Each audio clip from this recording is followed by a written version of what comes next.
السلام علیکم ورحمۃ اللہ وبرکاتہ۔ عزیز طلبہ و طالبات،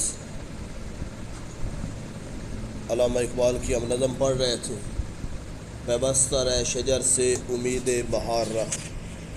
پہلے 4 شعر ہم نے پڑھ لیے تھے، اب 5واں اور 6واں شعر پڑھیں گے۔ یہ دیکھو 5واں شعر: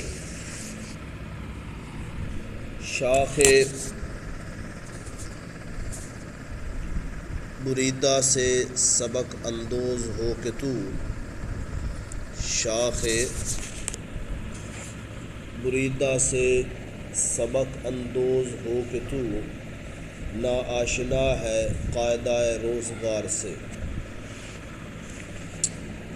اگر تو زمانے کے قانون سے ناواقف ہے تو کٹی ہوئی شاخ سے عبرت حاصل کر۔ تشریح طلب شعر میں شاعر مشرق علامہ محمد اقبال مسلمانوں کو نصیحت کر رہے ہیں۔ یہ جو اوپر یہاں سے لے کے یہاں تک آپ نے چھوڑ دینا، یہاں سے آپ نے شروع کرنا۔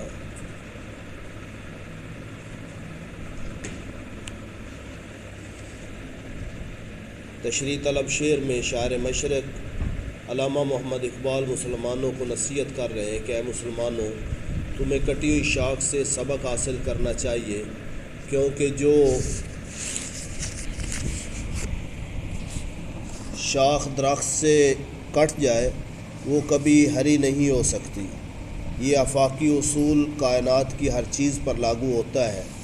اے امت مسلمہ، تو نے اس اصول کو بھلا دیا ہے اور تو کائنات کے لسانی قاعدے سے بالکل ناآشنا ہے کہ جب کوئی چیز اپنی اصل سے جدا ہو جاتی ہے تو احساس کے تمام رشتے اس سے کٹ جاتے ہیں۔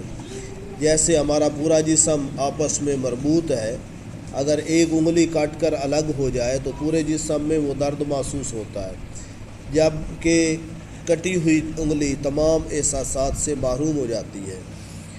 علامہ اقبال ناصحانہ انداز میں سمجھا رہے ہیں کہ اے مسلمانوں، دین اسلام کو ہمیشہ شجر اسلام اور مختلف ممالک کو اس کی شاخیں سمجھنا چاہیے۔ اگر کوئی مسلم ملک اپنے اس شجر سے جدا ہوگا تو اس کی حیثیت بھی اسی شاخ جیسی ہوگی جو اکیلی اور تنہا ہو جاتی ہے۔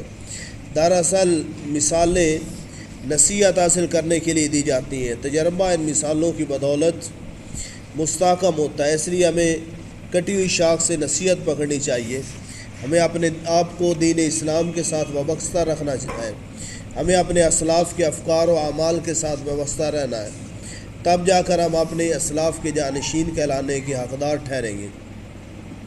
شاعر مشرق اپنی مشہور نظم شمع و شاعر میں کہتے ہیں: اپنی اصلیت پہ قائم تھا جمعیت بھی تھی، اپنی اصلیت پہ قائم تھا تو جمعیت بھی تھی، چھوڑ کر گل کو پریشاں کارواں تو ہوا، آبرو باقی تیری ملت کی جمعیت سے تھی، جب یہ جمعیت گئی دنیا میں رسوا تو ہوا۔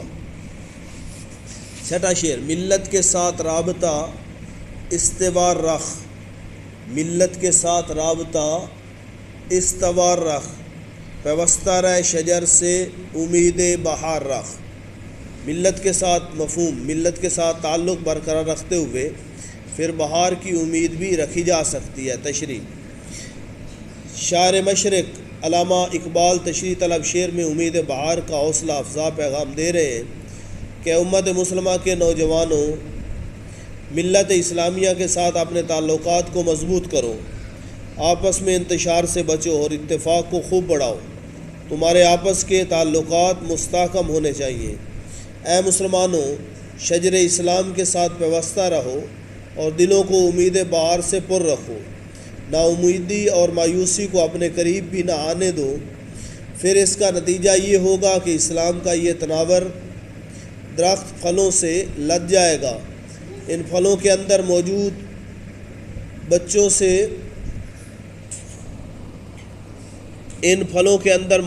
بیجوں سے نئے پودے اگیں گے اور یہ باغ کی صورت اختیار کر جائیں گے۔ پھر چمن عالم میں صرف دین اسلام ہی رہ جائے گا۔ امن کا خواب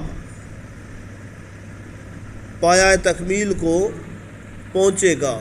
ایسی باکمال بہار کا آغاز ہوگا کہ جس کے بعد خزاں خواب بن جائے گی، لیکن اس کے لیے ہمیں ملت اسلامیہ کے ساتھ جڑنا ہوگا۔ اس کے بعد ہمارا ہر خواب حقیقت بن جائے گا، ہماری کوئی کوشش ادھوری نہ رہے گی۔ یہ درمیان سے چھوڑ دو، یہاں تک آپ نے چھوڑ دینا ہے اس کو، آگے یہ لکھنا ہے۔ اقبال بالخصوص نوجوانوں سے کہتے ہیں کہ ہر فرد کو اپنی ملت کے ساتھ تعلق استوار رکھنا چاہیے، اور مسلمانوں کی جماعت صرف اسلامی اقدار کو اختیار کرنے سے پائیدار اور مضبوط ہو سکتی ہے۔ اپنی ملت پر قیاس اقوام مغرب سے نہ کر، خاص ہے ترکیب میں قوم رسول ہاشمی۔ اپنی ملت پر قیاس اقوام مغرب سے نہ کر، یعنی مغرب قوم انگریزوں کی پر اپنے قوم کو نہ سمجھ۔ خاص ہے ترکیب میں قوم رسول ہاشمی۔